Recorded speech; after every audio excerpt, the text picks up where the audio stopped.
तो हेलो दोस्तों, वेलकम है आपका दीप ज्ञान चैनल में और होप सो आप फाइन होंगे। तो चालू करेंगे आज हम लोग चैप्टर 1 रियल नंबर्स। तो सबसे पहले हम लोग समझेंगे उस चैप्टर का ही मतलब रियल नंबर्स क्या होते हैं। तो रियल नंबर्स बेसिकली होते हैं जो नंबर लाइन में रिप्रेजेंट किए जा सकते हैं। जैसे कि हमने लास्ट ईयर हम लोग ने रियल नंबर्स पढ़ा है, नंबर सिस्टम पढ़ा है, तो उसमें हमने नंबर लाइन में इरेशनल नंबर्स को रिप्रेजेंट किया था। तो वैसे ही उससे भी पहले हम लोगों ने कर चुका है। तो जो भी नंबर्स जो कि नंबर लाइन में रिप्रेजेंट हो सकते हैं उसे हम रियल नंबर्स कहते हैं। तो रियल नंबर्स में as you know, real numbers comprises of two numbers, that is एक rational number and second one irrational number. तो जो रेशनल नंबर वो नंबर्स होते हैं that can be represented in the form of p by Q, और irrational number मतलब ही नाम से पता चल रहा है जो कि p बाई क्यू के फॉर्म में नहीं लिखे जा सकते। तो अब देखेंगे हम लोग टर्मिनेटिंग नंबर्स और नॉन टर्मिनेटिंग नंबर्स। तो टर्मिनेटिंग नंबर्स वो होते हैं जो कि एक टाइम के बाद स्टॉप हो जाते हैं, जैसे कि 1.235, मतलब कि उनका जो डेसिमल एक्सपांशन होता है वो टर्मिनेटिंग होता है। मतलब कि जैसे जो उनका डेसिमल के बाद कुछ नंबर्स, कुछ गिने चुने नंबर्स ही होते हैं, 1.235 और जैसे कि 2.35, 1.5, ये सब टर्मिनेटिंग नंबर्स हैं जिनका डेसिमल एक्सपांशन सिर्फ एक लास्ट नंबर तक होता है। तो अब चलते हैं नॉन टर्मिनेटिंग के ऊपर। तो नॉन टर्मिनेटिंग में दो चीज, वो दो सबग्रुप में डिवाइडेड है। उसमें फर्स्ट आता है रिकरिंग और दूसरा आता है non recurring. Non recurring, recurring मतलब रिपीटिंग और नॉन रिकरिंग मतलब नॉन रिपीटिंग। तो चल रहा है, तो नाम से ही पता चल रहा है रिपीटिंग मतलब कि इसमें नंबर्स जो डेसिमल एक्सपांशन है वो रिपीटिंग होता है।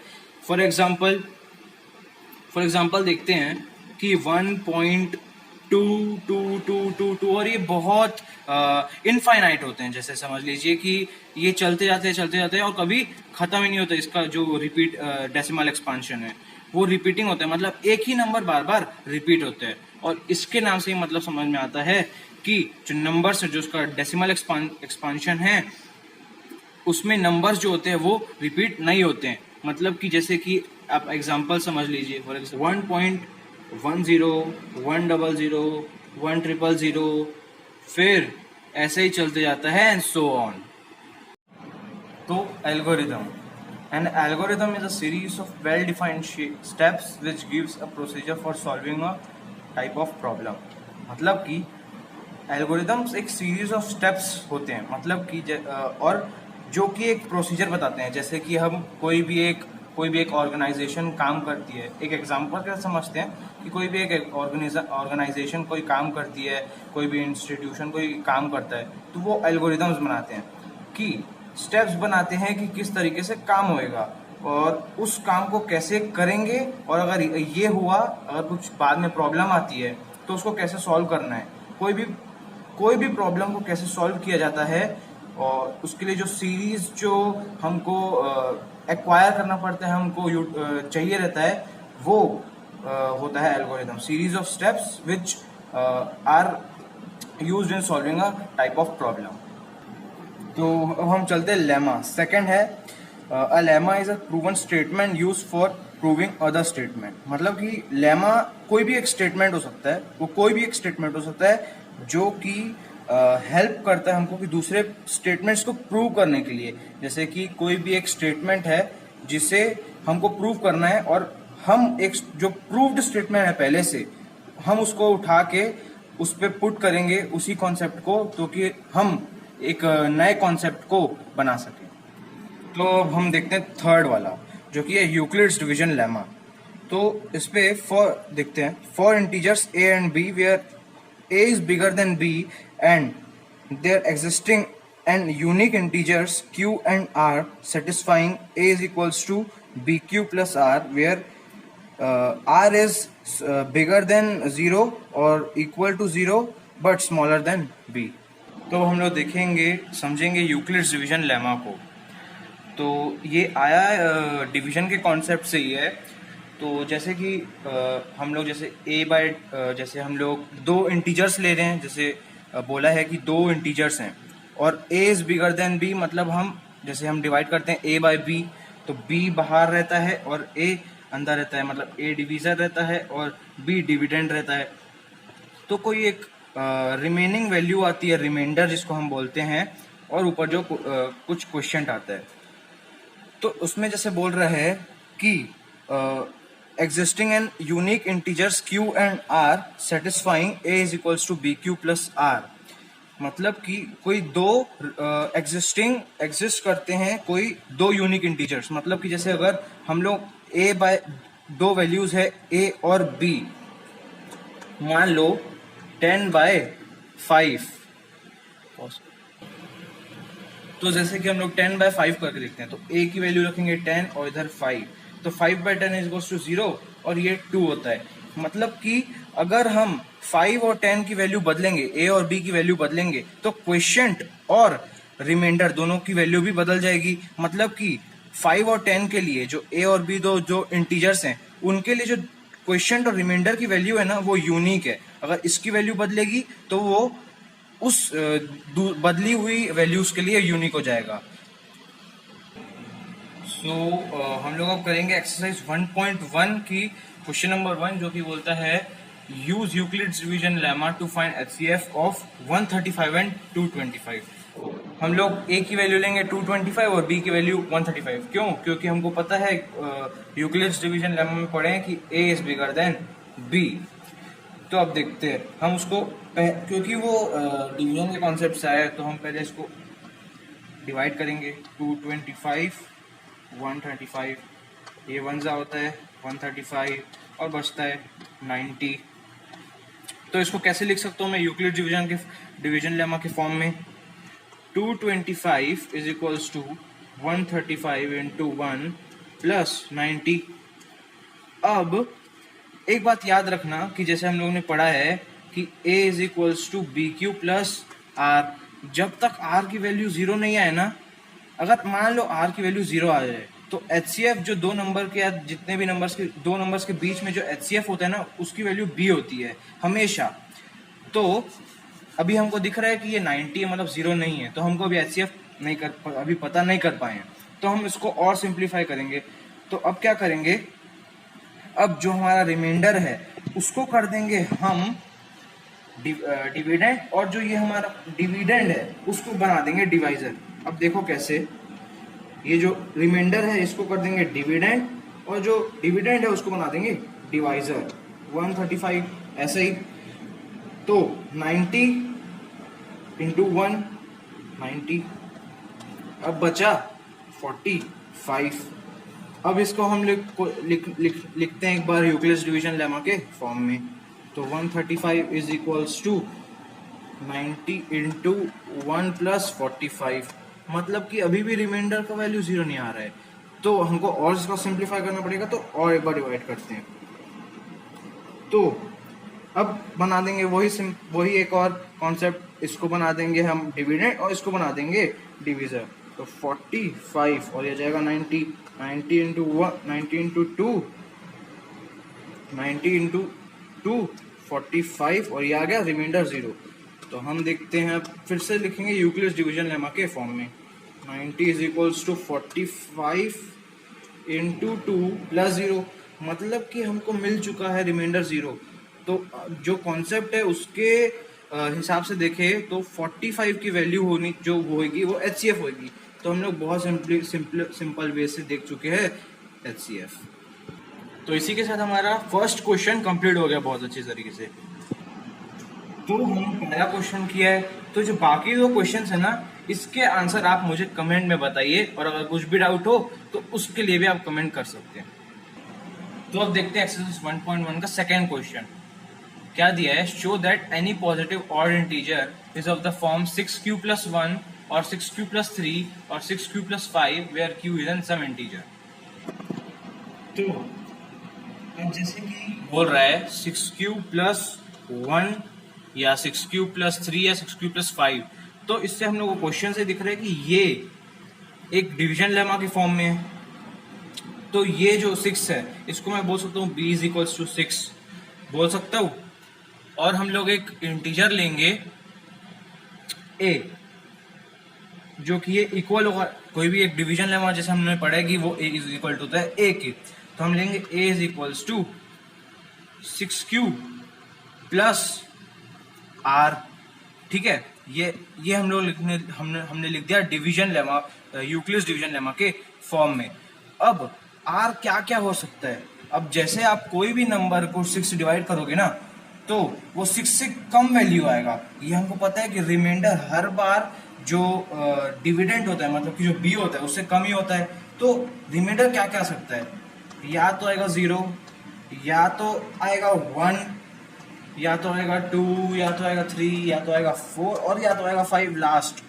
इनमें से यही आ सकता है, इससे ज्यादा तो नहीं आएगा। हाँ, तो हम क्या लिख सकते हैं? a is equals to 6q plus 1, ये फॉर्म में लिख सकते हैं। a is equals to 6q plus 2 इस फॉर्म में लिख सकते हैं। a is equals to 6q। उसके बाद a is equals to 6q plus 3 बोल सकते हैं। a is equals to 6q plus 4 बोल सकते हैं। और a is equal to 6q plus 5 बोल सकते हैं। इससे ज्यादा कुछ थोड़ी ना बोल सकते हैं। और यहाँ पर प्लस 0 होता है, मतलब यहाँ पर तो r की वैल्यू 0 आएगी, इसलिए बस ऐसे ही लिख दिया है 6q। इससे ज्यादा नहीं हो सकता। और हमको क्या पूछा है? 6q प्लस 1 या 6q प्लस 3 या 6q प्लस 5। तो a is equal to 6q plus 1, a is equal to 6q plus 3 और a is equal to 6q plus 5। तो 6q प्लस 5, 6q प्लस 3 और 6q प्लस 1 की फॉर्म में हमने लिख दिया। तो हमने इससे पहले क्वेश्चन कर लिया। तो अब चलते हैं नेक्स्ट क्वेश्चन पे।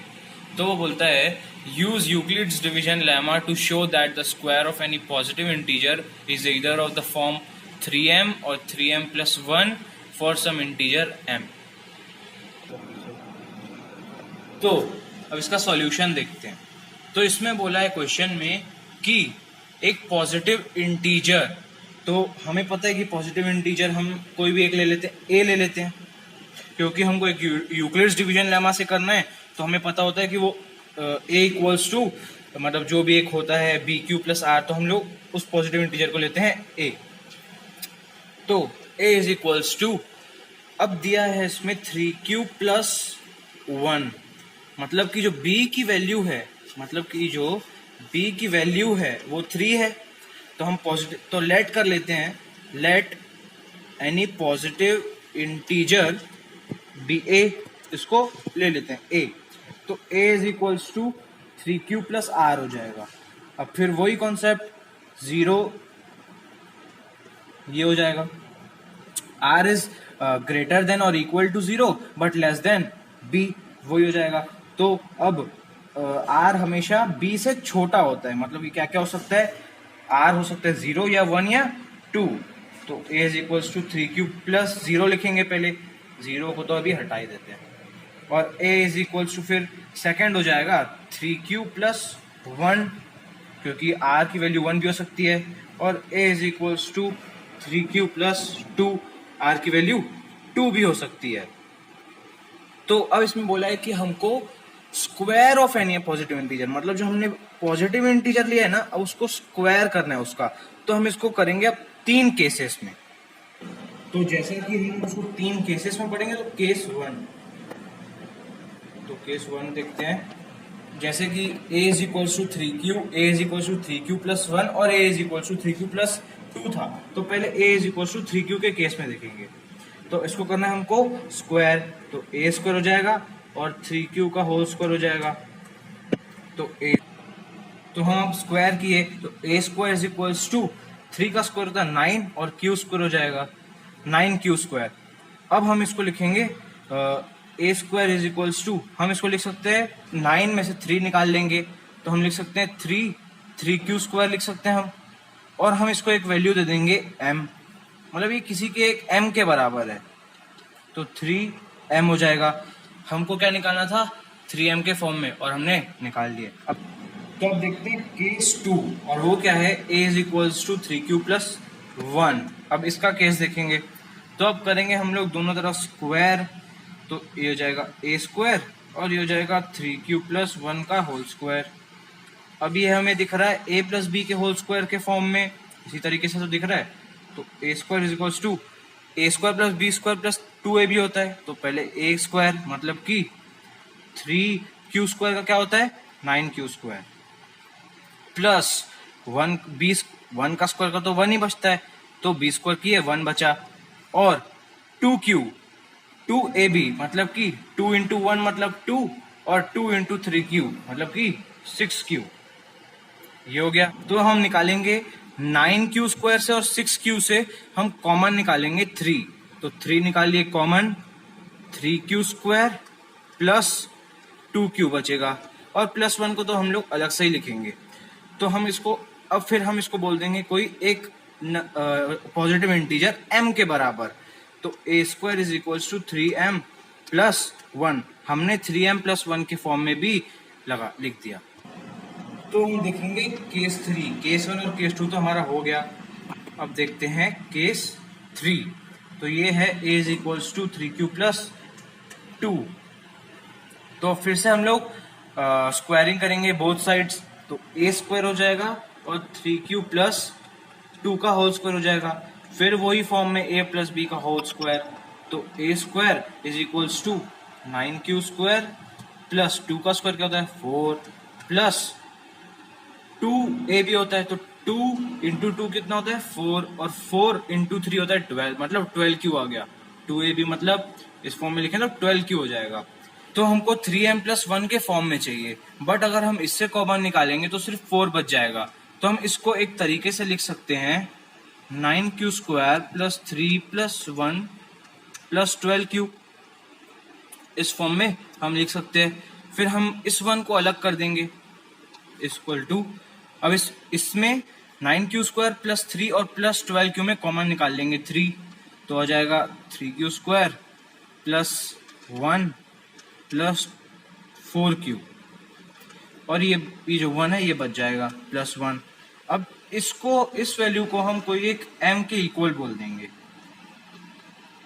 तो 3m प्लस 1, फिर से हमको 3m प्लस 1 के फॉर्म में मिल गया। तो जैसे कि हमारा ये क्वेश्चन हो चुका है, तो अगला क्वेश्चन सेम ही है, जैसे कि हमारा हो चुका है क्वेश्चन ये वाला जो हम अभी किए। तो उसके बाद अगला क्वेश्चन बहुत सिंपल है, वो आप खुद से करने की कोशिश कीजिए, बस उसमें बोथ साइड्स क्यूब करना है। और अगर आपको उस क्वेश्चन में कोई भी डाउट हो तो आप कमेंट कर सकते हैं।